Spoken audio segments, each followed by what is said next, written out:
Morgana could leave that particular series head held high. But I guess head's pretty low for GEN.G and Afrika. None of them with a game win. Both of them with significant roster changes, which with a 0-4 scoreline, you can only say so far haven't worked. And on paper, GEN.G's roster changes looked real good. Peanut, man, you can see in second place there. We're not going to see Roach. We need to talk about the roster of the Afrika Freaks, because they don't have an AD carry. Their sub-jungle is playing AD carry. And does that mean that they don't have an AD carry, or does that mean that, I mean, he's just really good at attack damage carry role? I don't understand. I don't understand why this change was made. And do you just ban Karthus? It's one less shenanigan. Yeah. Well, like, you see this roster and you're first tilted because you're like, really, against us? But then you realize that, yes, you guys are also 0-2. Again, guys, if you're joining us late, Dread is their sub-jungler.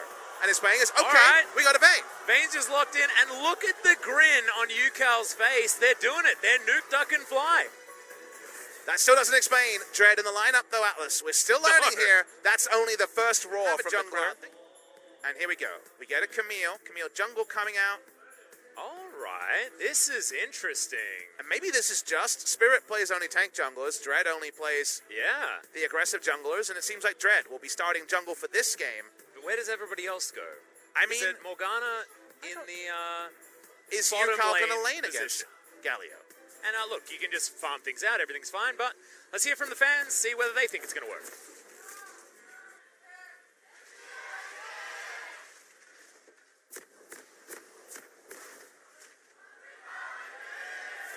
The tree there. I guess none of the other hunters are must-takes. Doesn't want the attack speed, apparently.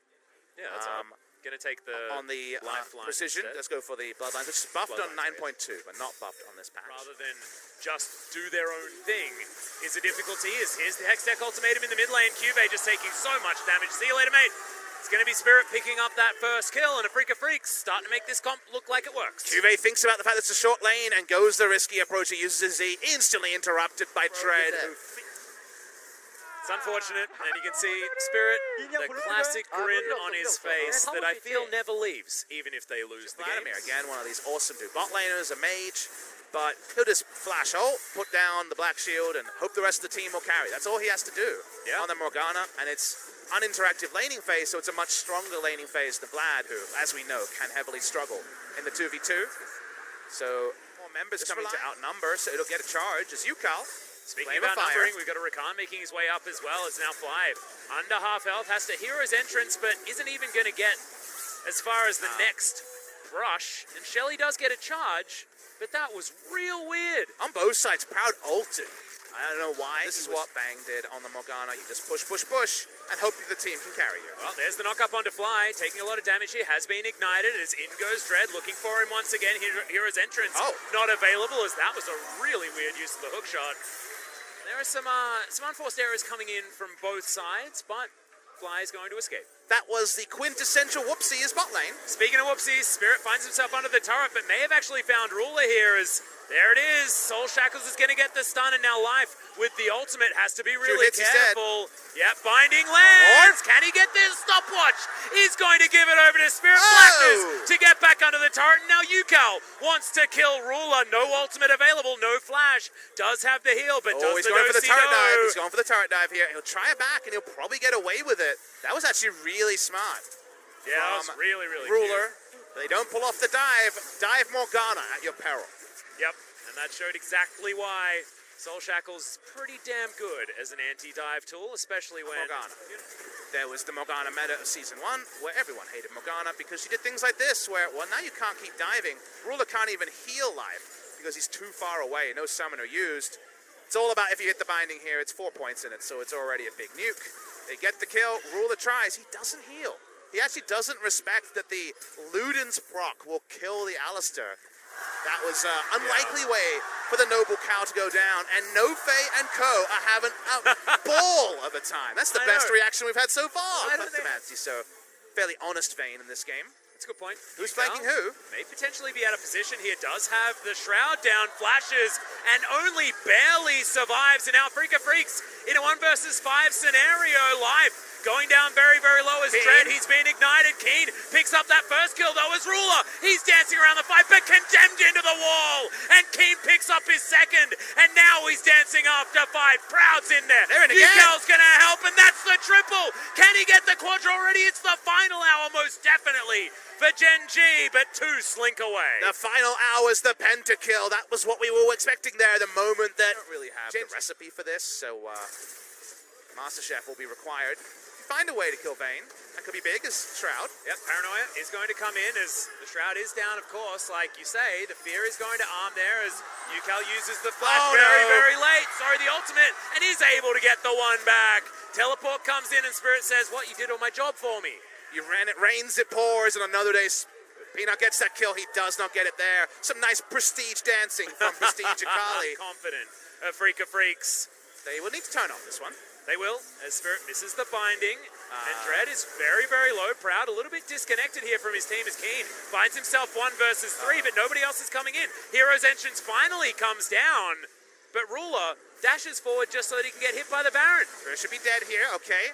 Black Shield is available to keep him alive, and Proud comes over, has Battle Dance available, and some grand entrance for some shenanigans. This has Flash on the Alistair. Another binding is going to go wide here from Spirit as Life does pay a visit. Look at that damage, just insane, as he does utilize the ultimate to keep himself alive and get out of the CC. Because they're squishy though, they had to releash the Baron. No one could tank it, so Baron back up to 10,000.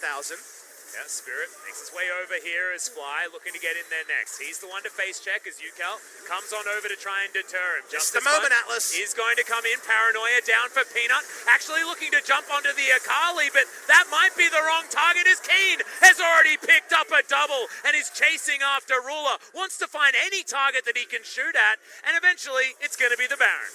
Every time they go onto Akali, she shrouds, she has her ultimate. Azonia's probably there. They can just never kill her, and Keen says, thank you very much. You guys are going to die.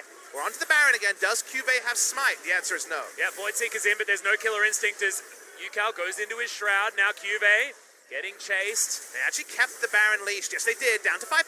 And remember, the passive of Keen means that he can basically chase anyone here as QV trying to get the heck in there to stop this Baron, but there's just nothing they can do. That Void Seeker almost gave us a heart attack, but it's not going to happen. Dread has his finger on the... They had Smite. I feel like this comp either works incredibly well or incredibly not well, but it's looking pretty good at this point in time.